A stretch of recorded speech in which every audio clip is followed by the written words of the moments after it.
If I were to ask you who the king of blues guitar is, I wonder who you might say. I wonder if maybe a few names compete for the title, because the three folks I'm thinking of, in addition to being great guitar players, have an unfair advantage. That is to say, they have the name King as their last name. So I'm thinking, of course, of B.B. King, Freddie King, and also Albert King, all titans of the blues guitar sound.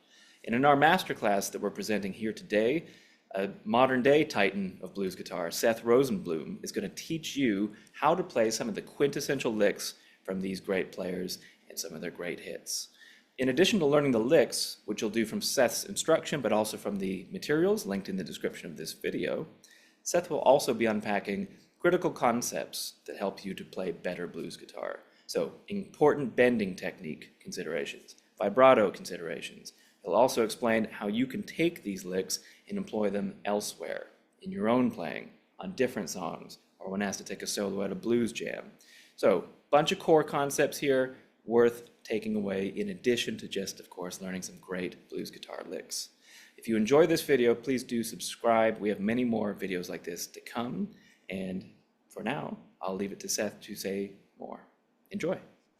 So I want to start with B.B. King.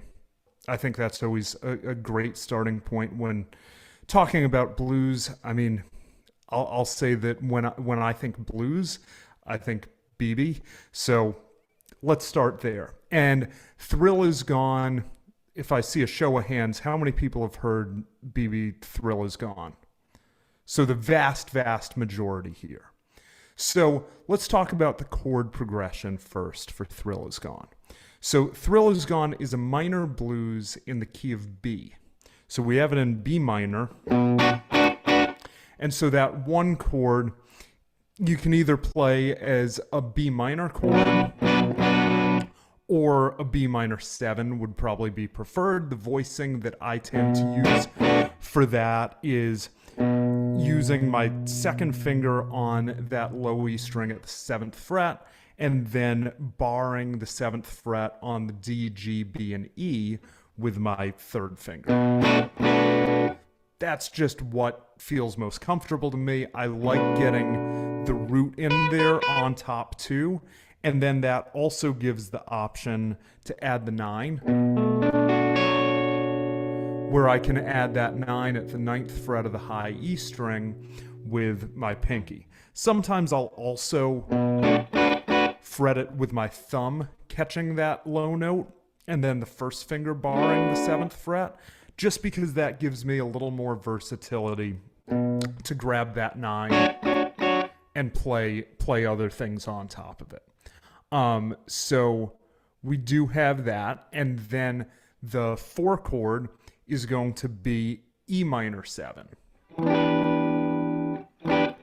And for that, you can either use this voicing here, a nice little 3-note chord where I'm playing that second finger at the 7th fret of the A, then the first finger at the 5th fret of the D, and third finger at the 7th fret of the G, or can just use that bar chord shape, basically like a minor bar chord from the 7th fret on the A, and just drop that note on the G string. Now, where Thrill Is Gone gets a little different is the turnaround. So normally, minor blues, we'd have the 1 chord, 4 chord, and 5 chord all minor. Occasionally, we would have the 1 chord, 4 chord minor, and then the 5 chord dominant. That's a bit of what we have here, but we have a sharp 5-5 turnaround. So instead of it going 5, 4, 1, 5 like you'd often have, what it actually does here is goes to a sharp 5, which would be G, major 7, or like major 6. You can use either one, and then a 5 altered.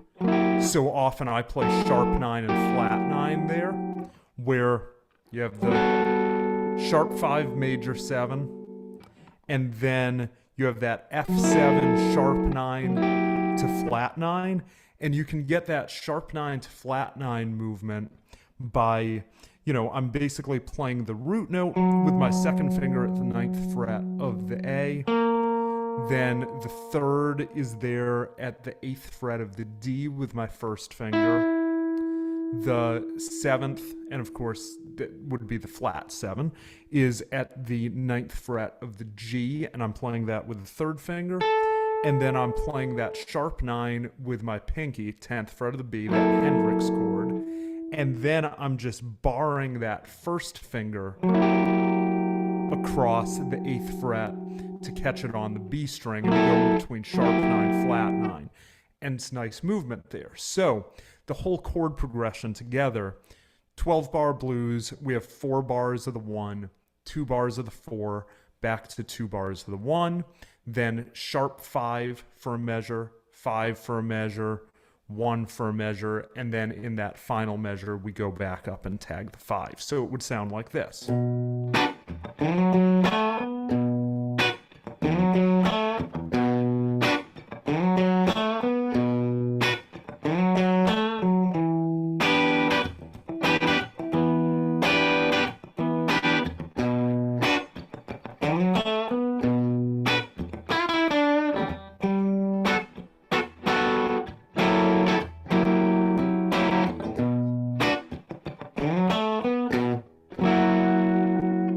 So that gives us the chord progression.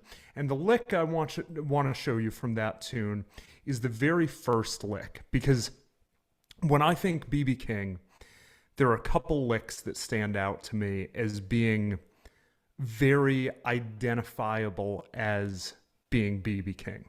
Now, one of those, and it's maybe my favorite blues tune ever, is Every Day I Have the Blues live at the Regal. Like, it's everything I want out of a shuffle. Great singing, great playing, the band is killing, and it's at a tempo that no one dares try to play that song at. But Thrill Is Gone, we have that first line of...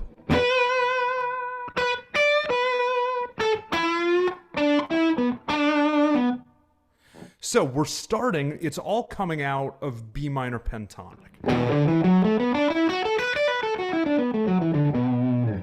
And what we have here is we're going to be at the 12th fret of the B string. So if you're thinking in terms of positions of the pentatonic, we're in second position. And the reason we do that is because if I could play it all in first position, but if I do, it's going to sound something like this.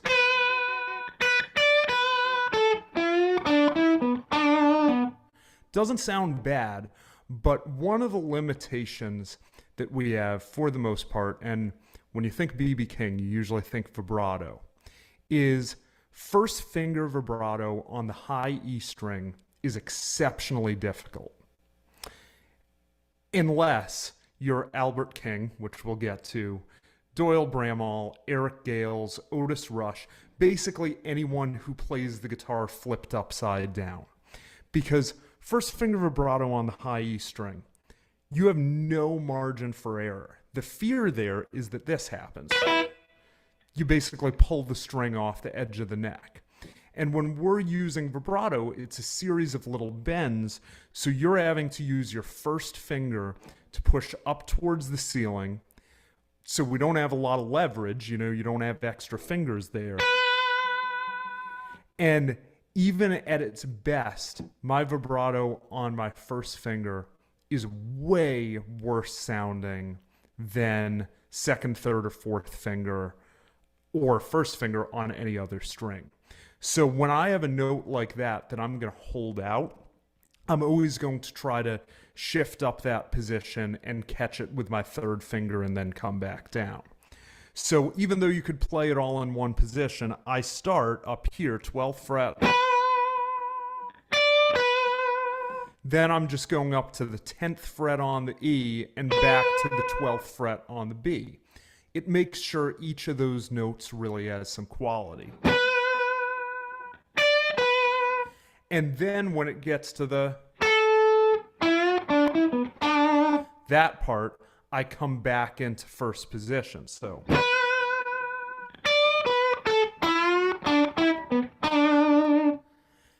And when I come down, I just have.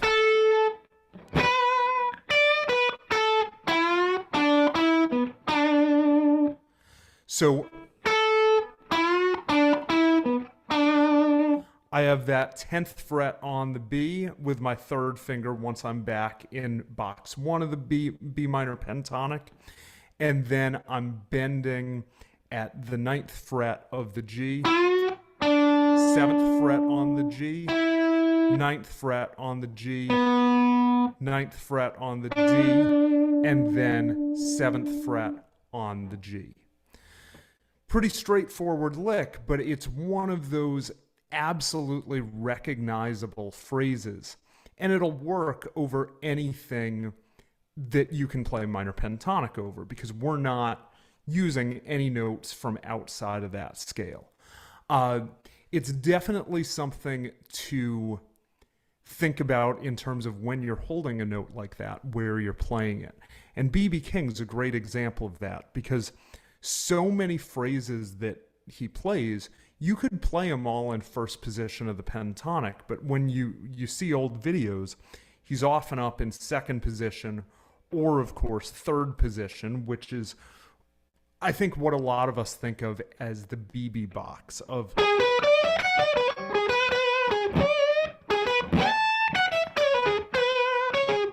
Now, Thrill Is Gone is not especially a tune where that position on the neck gets utilized all that much. But when you listen to something like Every Day I Have the Blues, or tons of others from BB's catalog, he'll be living, if he's in B, up.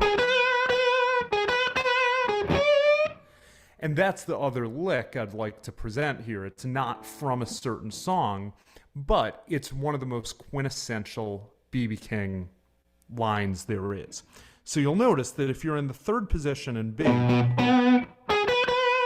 that first note I'm playing is not in the B minor pentatonic. That first note I'm playing is that G sharp, which, if we're thinking in there, we would know is what note in terms of the B. It would be the 6. So that's something could work over major or minor, mostly over a major blues, but where I'm playing that 13th fret on the G string with my second finger, then going to the 12th fret on the B with my first finger, and then bending the 14th fret on the B a whole step with my third finger. And I do a double bend there. And you can change that from being to a half step bend to give a whole different flavor. And if I'm playing in the key of B, if I pull up a backing track here, there's a lot that I can do just with that line. So if I'm playing over something like this.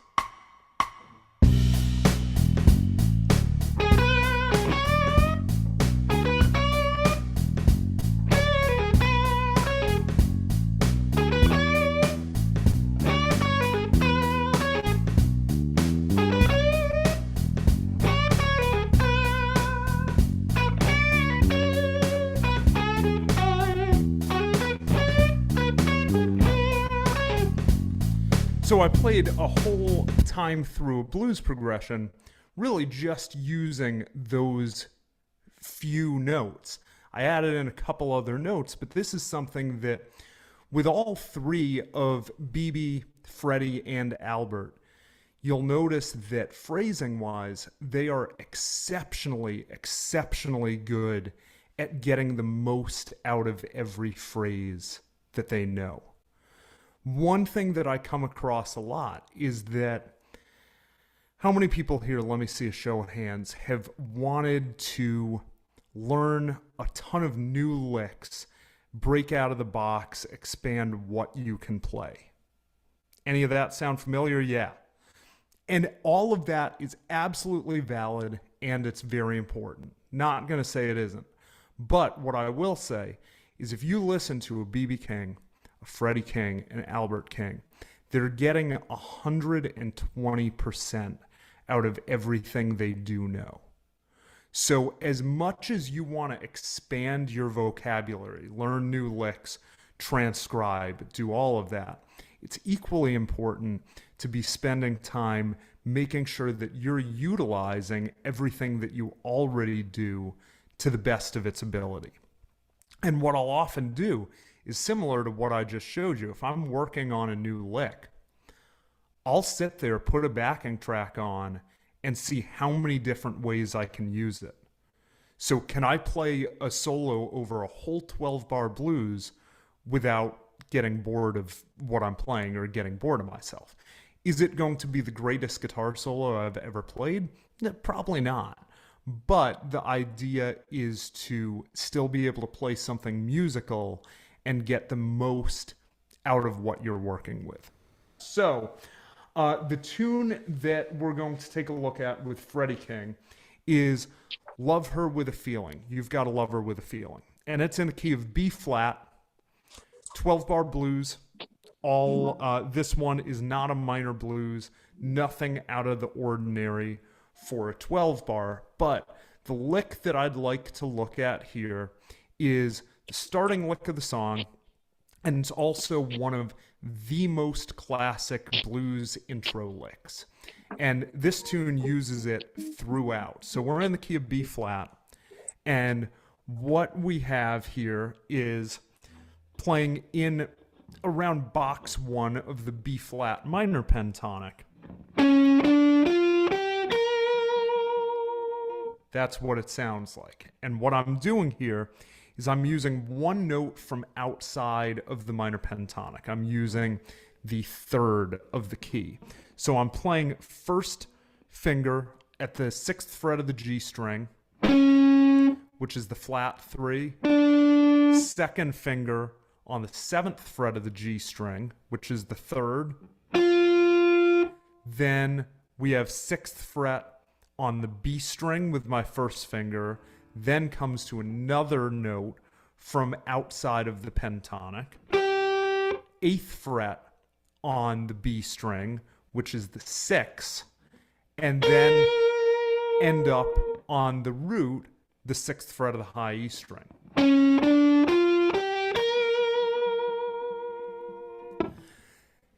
There are a lot of ways to manipulate that lick and make it a little different, but that is, if I'm starting a slow blues, I'm often using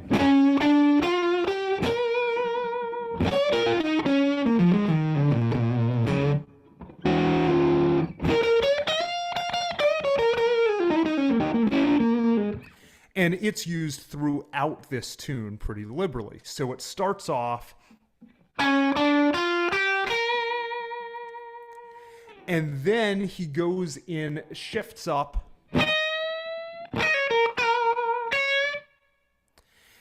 and the other lick I want to show you here is one that's a really cool little chromatic lick. So we're talking now in the key of B flat in the 2nd position of the pentatonic. And this lick is this. He does it over and over throughout this song. So these are the 2 licks. This is the 2nd one.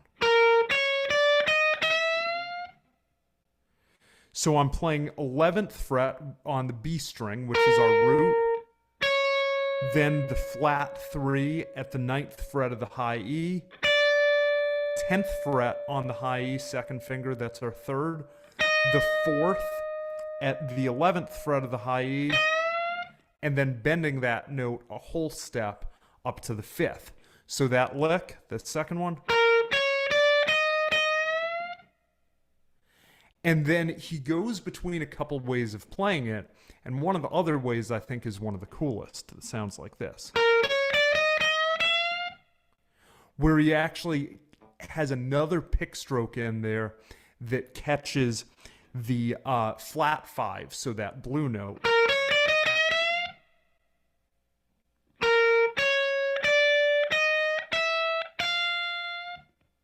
So all the way up, you're basically bending that note at the 11th fret of the high E string, a half step, and then a whole step till you get to the end of that lick. So those two phrases, the first one,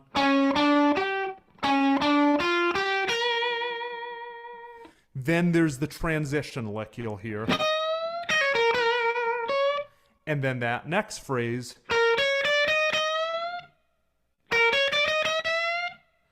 and basically from there he goes. Now, the thing about Freddie King, because I don't just want to show you the licks, I also want to talk a bit about the player, is Freddie King is sometimes maddeningly hard to transcribe for one reason. Aside from just that he's an incredibly great phraser and blues player. He did not use a flat pick, like one of these. He used thumb pick and then finger picks. So some of those licks, like that one where he's going, you have to really be alternate picking to get that with the flat pick and get it in time, where for him, he was kind of just throwing another finger in there to grab that extra note.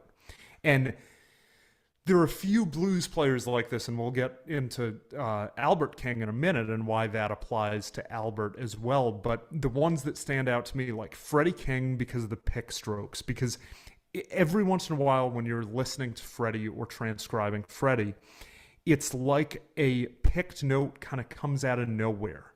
You don't expect it to be there, and you're like, wait, how did he get there so fast? And it's because he had the thumb pick and the finger picks.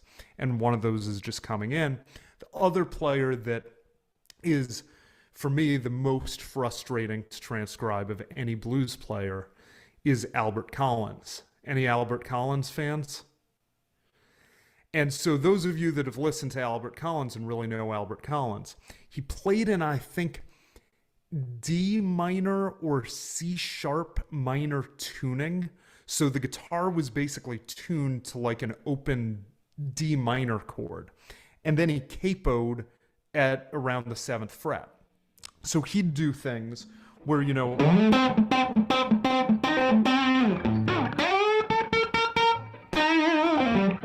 they're hard to get, where he's basically just pulling off to an open string there. If you're trying to do it in standard tuning, you're having to contort yourself. So Freddie for the picking, Albert Collins for the fretting, very difficult. And we'll get into why Albert King's difficult in a second. But yeah, those two Freddie King lines will give you a really good starting point for getting into that style. And that first one, the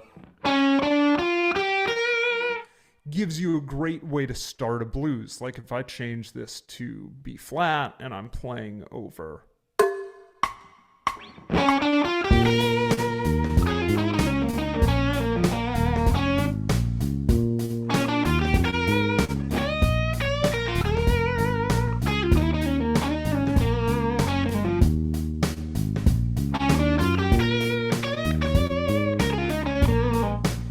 So you see how useful that line can be there, using it as a pickup either into the beginning of the form or somewhere in the middle.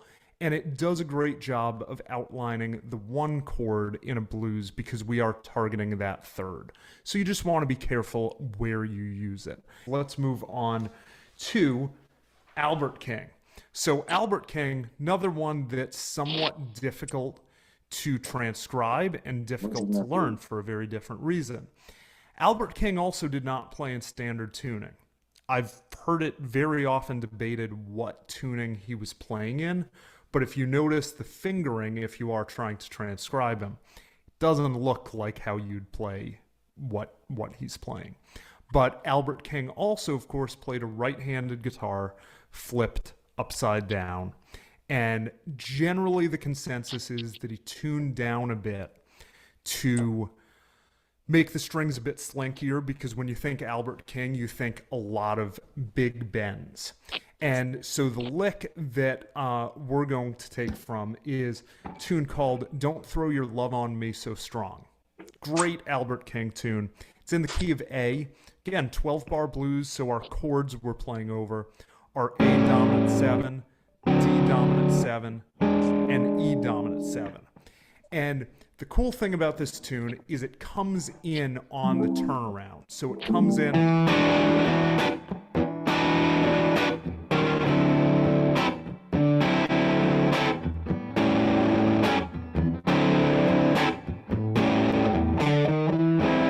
So starts off with a guitar intro just for those few bars until the vocals come in. And that opening line, and I'm still memorizing these, so I'm going to look down at my notes, but what we have is this. Over the 5 chord, we have...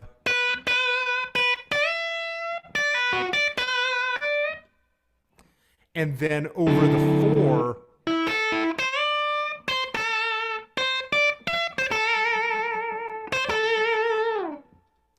So we're going to take a look at those 2 licks and what he's doing there.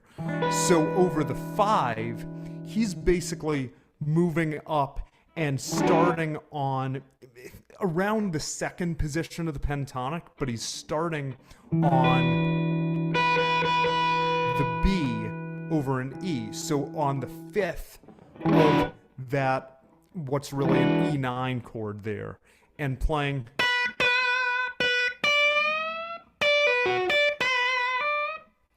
And this is something you hear out of Albert a lot, where you're going to notice he takes the similar lick and just moves it down 2 frets, going from the 5 chord to the 4. So that's, I'm playing 7th fret on the high E 3 times, bending the 10th fret on the high E a whole step, then a pull off from the 10th fret to the 7th fret on the high E, down to the 7th fret on the B,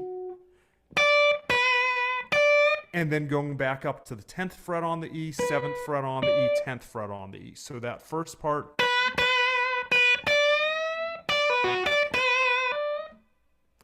And then we take the same idea, a little different, but basically we slide down 2 frets to where we're in like that A minor pentatonic box 1, and then play. So that first part, 5th fret on the B, 5th fret on the E, 5th fret on the B, whole step bend at the 8th fret of the high E, then 8th fret on the E, and then 5th fret on the E. And then he does this bend where you have to shift up, get to 8th fret on the E, 10th fret on the E, bend that up to the 12th fret on the E, then down to the 8th fret on the E, 10th fret on the B, and then repeat those 2 notes. So the whole thing.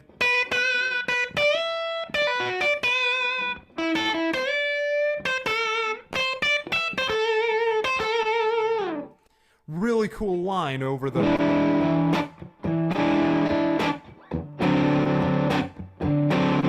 And then he has another lick that basically goes through and takes it over the rest of the turnaround.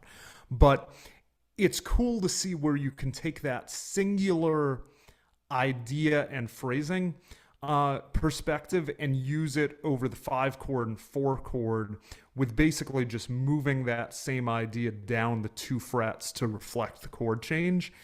It's not something you necessarily want to overuse because it sounds very much like we have this chord and this chord. There's not a whole lot of cohesion in the chord change, but it works great to be able to outline those, especially at the beginning of a tune, to kind of set it up and get into it.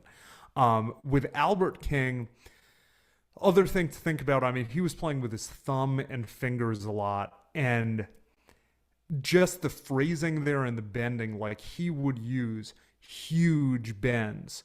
So with Albert, for me, it's always about not trying to watch a video and necessarily do it the exact way that I see, but I'm more thinking about, can I get the sound that he's getting? And this is something really important no matter who you're transcribing. When you're learning vocabulary, remember, You don't have to play it exactly like someone else does in terms of fingering where they are on the neck, as long as you get the sound. Because you have to make sure that no matter what it is you're playing, that you can make it work with your playing style, your technical abilities. So maybe someone's playing a huge like major third bend, like some of these Albert lines.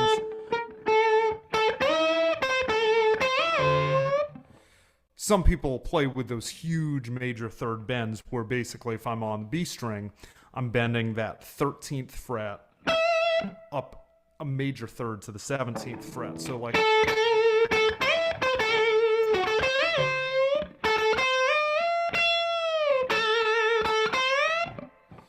I do it quite a bit, but it's not something that you can just dive into and instantly be able to, first of all, have kind of the physical stamina and guitar strength to be able to bend a major third, but then also to be able to access it on command.